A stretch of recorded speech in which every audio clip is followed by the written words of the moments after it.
Hello, you wonderful people, and welcome to another episode of Not Too Comic Book. This being a show where I talk about TV shows that are adaptations of comic books. For today's episode, I'm going to talk about the latest episode of Preacher. So in this episode, it was very interesting. I'm going to start off with something I don't understand. There's that whole thing at the beginning that took place in, 1881 or something like that. Not really sure what that was all about. I ended up going back and reading, the episode description, the guide or whatever, and I was like, oh, okay. It's like there was a specific character's name mentioned, like it's supposed to mean something. It's like that's probably the biggest downside of not knowing anything about this series, except for the tiny, like the 1% that I know about it. So it's like, oh, that meant something. I don't know what it means, but it means something. So, but it just one more mystery added to the series. It did. There was one line that was said in this at that beginning that I really like. It's like silence is. Was it deeper than eternity, but shallower than time, or something like that? I don't know. I like philosophical stuff like that. To me, I like that line a lot. But that's just something I didn't understand. But I'm sure, it's something. If you read the comic books, you'll understand. That's like, oh, that's what this is. That's what this is leading to. Blah blah blah. I know exactly who that character is that they introduced. But overall, an amazing episode. Really liked it.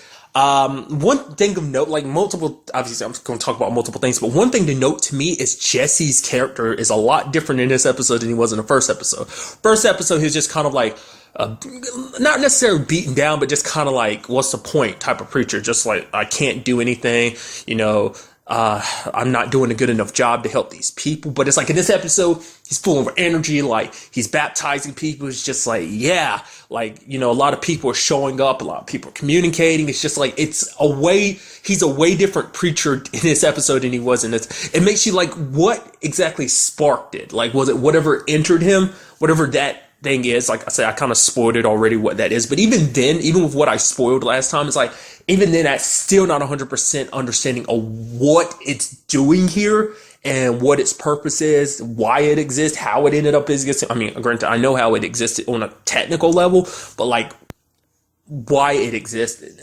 questions like that. But it's very interesting seeing him be very different in this episode. It's he's just so adamant, trying so hard to be a good preacher. Because it almost seems like last time he wasn't even trying at all. He was just he'd accepted defeat without even trying. Because, it seems like he's striving to make up for whatever he did in his past. The past that Tulip keeps referencing, which is so crazy to me that she's so adamant about getting Jesse. I can't determine whether their relationship was an intimate one, because the way she was talking in the last episode is I know we hate each other, and he's like, I don't hate you. I don't know whether it's they had a loving relationship or something like that. So maybe she latched onto Jesse because she loved him at one point, or maybe Jesse's just one of the few people she connects with. Or maybe it is legitimately something only Jesse can do. Because because no matter what it is, because she's looking at Jesse now, she's like, you're being a good preacher, man. And he's like, yeah, that's what I'm doing. She's like, no, you're full of shit. This is a facade. Eventually, sooner or later, you're going to turn back into the Jesse I know. He's like, after what you did to Donnie, that's the old Jesse I know. This Jesse right here is just a fake. You're just pretending. I don't know why you're hiding who you really are. Well, speaking of Donnie, we did see him in this episode. He was a total asshole to that guy. Whatever business he works for, one of his partners, he smashed his head into his face into that steering wheel just because that guy picked up his pen for him, because he could bounce, because he was holding something and dropped the pen, couldn't do it because his arms messed up because Jesse fucked it up last episode. But I think the reason why is just because he oh, how dare you embarrass me like that in front of everybody? He's a very prideful person, and I guess because he can't do anything against Jesse now, he's just took it out on him or something like that. It just shows you what kind of a dick Donnie is. She's adamant about that. I mean, it's crazy, the things she does, to get his attention. She shows up there to be baptized, oh, I want to be saved by you, preacher. Talking about, I'm taking his steering wheel and, tying it to, a light post. And, also, tasing him.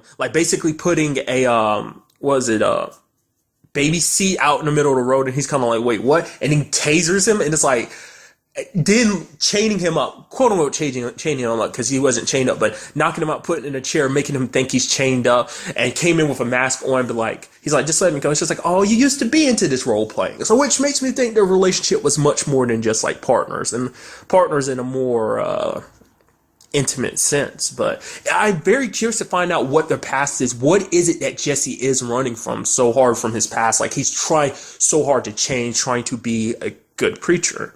And what is this also? Because it seems like the whole thing that Tulip went through last episode was to get some map. And it's like, basically it's going to lead to some crap that she doesn't really care about, but she wants to trade it to somebody who wants it. It's valued to somebody. She wants to give it to them so that she can get some kind of information. And she wants Jesse to, it's like, oh, what is this information? Like, but Jesse's like, he's still adamant about not caring about what she's up to. To me, I'm interpreting it as, for her to bring it up, it has to be something of importance to Jesse too. Maybe it's something from their past that they connected over, that she's adamant, like, oh, we went after this specific thing, like, this is what we were aiming for, but we never accomplished it, and now, the information's there, we just have to go for it. I'm interpreting as, it could be completely wrong. Maybe it has something to do with Jesse's dad, like the whole him getting killed situation. Maybe it's like information on where to track down those guys who killed his dad. And maybe she feels like if she's able to give this information to Jesse, Jesse's able to get his revenge, maybe he'll come back to her. And speaking of Tulip, very interestingly enough, there was that situation with her at the that whorehouse, basically cleaning house, kicking everyone's asses in a card game. And there was that moment that, like, that guy was taking that girl upstairs, that Tulip kind of had a look on her face. Now, I know nothing about the comic book, obviously, but I've heard someone talk about the fact that Tulip, the way she is now, isn't 100% who she was in the comic books. That's eventually who she became, like, who she is now. Like, apparently the show kind of skipped a little bit of the transition between, because apparently Tulip was kind of a little more of a kind of beaten down woman, like, I don't know whether that was in like an actual physical sense, like people like physically beat her down, or was it just kind of like life in general just kind of beat her down, always kept her down. So maybe I got that look in her eye, like maybe she had experience with like a guy pushing her around and she didn't like the way he was doing that. It's the guy who got his face pushed in by Donnie. It's like he was already humiliated like that, plus, Tulip is kicking his ass and taking his money. So I don't know, like, the lady who runs the place is like, oh, take it easy. And he's like, oh, yeah, blah, blah, blah, blah, kind of ignoring her. So it's like, I was kind of scared. I was like, oh, he's going to rough her up just because he has a fucking sour mood, isn't he? Fucking asshole. But, to me, that's what I was interpreting that as. Maybe I'm completely missing the mark. But it's just like you saw it in like the way she was looking at him, like, you're one of those assholes or something like that.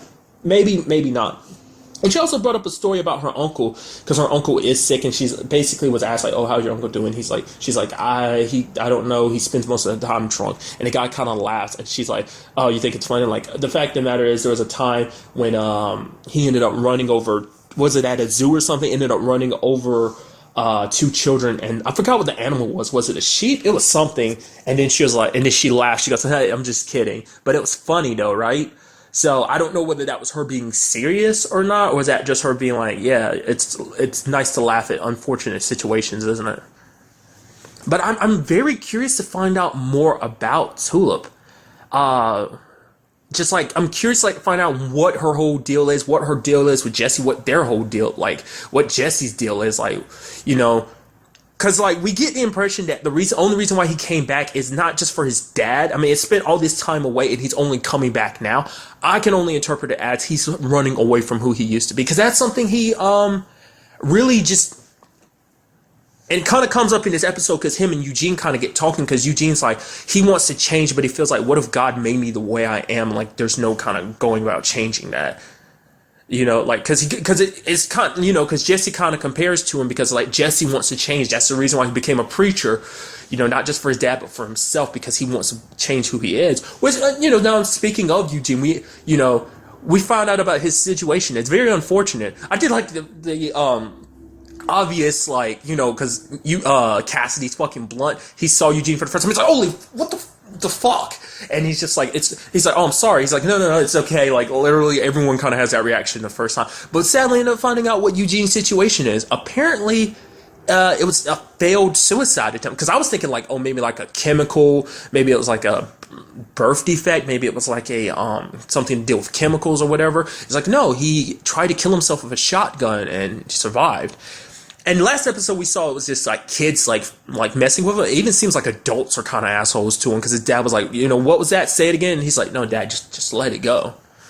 But very interested to see more about that character. Like I'm pretty sure he has a distinct name in the comic books because I came across it, but I'm not 100% sure how that's going to. I mean, I see where the name comes from, but it's like I'm very curious to see what they do with that character. Like, he seems very mild, like very meek and kind of a quiet dude, but it's very interesting to see like what circumstances made him go that far, and also like what they plan to do with. Like, I feel like with the world that it exists in the Preacher universe, it seems like, I don't know. I don't think he's just going to stay the meek, kind of quiet kid he is. I feel like he's going to turn into something else, and I just don't know what yet. But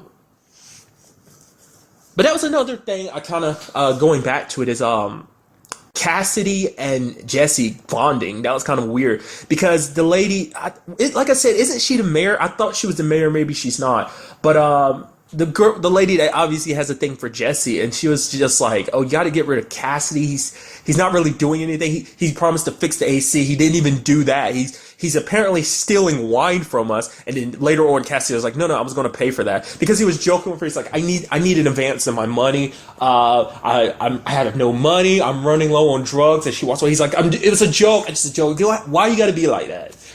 I freaking adore Cassidy, dude.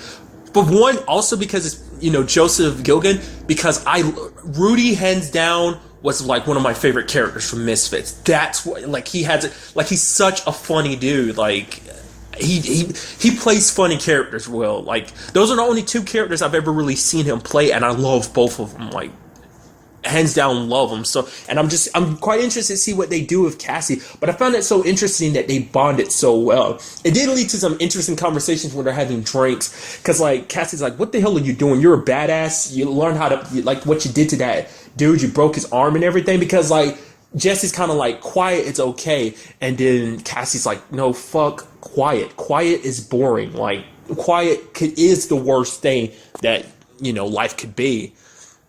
Because he also brought up, like, oh, where'd you learn how to fight? Did your dad teach you that? It's like, no, his dad didn't. His dad was a preacher, so I doubt his dad taught him to fight. Makes you wonder, was it Tula? I don't think it was Tula, but it's like it was someone else that taught him to fight. I'm very interested to find out, like, what that means.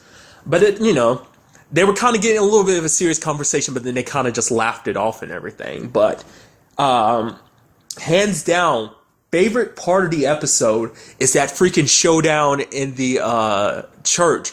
Just because Cassidy was about to run away, he needed to get away because he knew those guys were going to track him down sooner or later. And going back a little bit, he finally admitted what he is. He's like, oh, I'm a 119-year-old vampire on the run from a religious group of religious vampire hunting nuts. Obviously Jesse didn't believe him, but it's like, oh, it's like, it's easy to tell the truth when it's a truth that no one's going to believe. He's like, oh, it must be nice being a vampire. He's like, sometimes it is. But, going back, that showdown was so interesting. He came back. He was like, you know what? Leave him alone. I'm the one you're looking for. He's like, now you shouldn't. I don't know how you're tracking me down, but you shouldn't have, because basically, you're in for a world of hurt. And he's in the middle of this big speech, and then they shoot him. I'm like, that's a dick move. He's literally in the middle of his battle speech, and you're going to shoot him. That is the biggest dick move ever. And then just the whole fight got super bloody. He's bleeding all over the place. Bit the guy's leg. Beat one of them, quote unquote, to death. I think he was dead. With what I can only assume was a Bible, just because of the irony. But beat him. And the other guy had a chainsaw and literally made the guy cut his own arm off with the chainsaw. But my favorite part was the guy's arm was still on the chainsaw, and it was edging towards Jesse, who was laying on the floor. And then Cassie's like, oh crap, he's slipping and sliding, trying to get to it, and he stops it in time. He's like, he's talking to an unconscious Jesse, being like, see, told you, no trouble at all.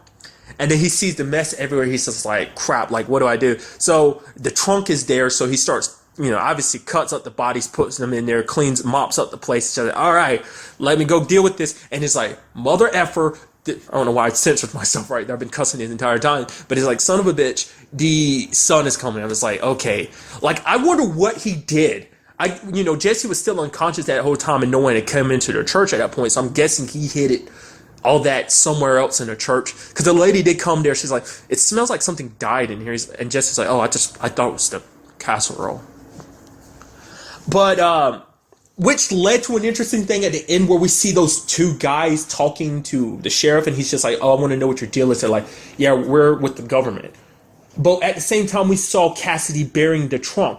So one of two things. Either Cassidy possibly made them into vampires, which I'm leaning not towards, or there's something else going on with them, or that was that was like something from before they got killed. Maybe it's to show like, oh, the sheriff knows that they're in town, knows that they're existing, and that they go missing. That's going to raise some red flags. Or maybe that was something else entirely that Cassidy was burying. I don't know how to interpret that scene. And I like that I don't know how to interpret. It's like, okay, so either there's something else, or like there's some weird shit going on there, or that was just kind of a scene kind of like cut out of order. Like, maybe, I don't know. And another part of this episode, kind of like final notes on it and everything, is we see a little bit more of Jesse's power, whatever it is. I've heard the name of what it's called. Like, someone recently was talking about it, someone who's read the comic books. I was listening to them, and they mentioned that power's name. Basically, saying it's basically kind of like you do whatever he says, and there's no like limit to it. There's like no like, oh, specific range. There's no like, oh, it wears off after a while. It's like, no, you do what he says. We've seen it twice. Like once he was telling a dog to be quiet, and because it was like barking, and he was like quiet, and it just went dead silent. But we also saw it because there was like a guy that Jesse had met early in the episode. He's like a guy that has very inappropriate thoughts about a specific girl. Like he's a school bus driver and had very inappropriate thoughts about a little girl on his bus. And Jesse, you could tell Jesse just kind of had to fight being his old self, because it's just like he's listening to the guy and staring at him. It's like you could tell Jesse just wanted to punch him in the face, just like. But he's like had to do the preacher thing and just be like, oh, as long as you're regretful of your like sinful thoughts, it's okay. But it just like you could see like Jesse was kind of biting his words while he was saying it. But eventually, he ended up nearing the end of the episode going after the guy. He's like, forget that girl. Drowning him in water is kind of like a extreme baptism, like just like burying his face in the tub after he'd already went in there and punched him in the face. And just like, forget her. And then like he hears the voice. It's like the first time Jesse's ever reacted to it. I think it's the first time he's heard it.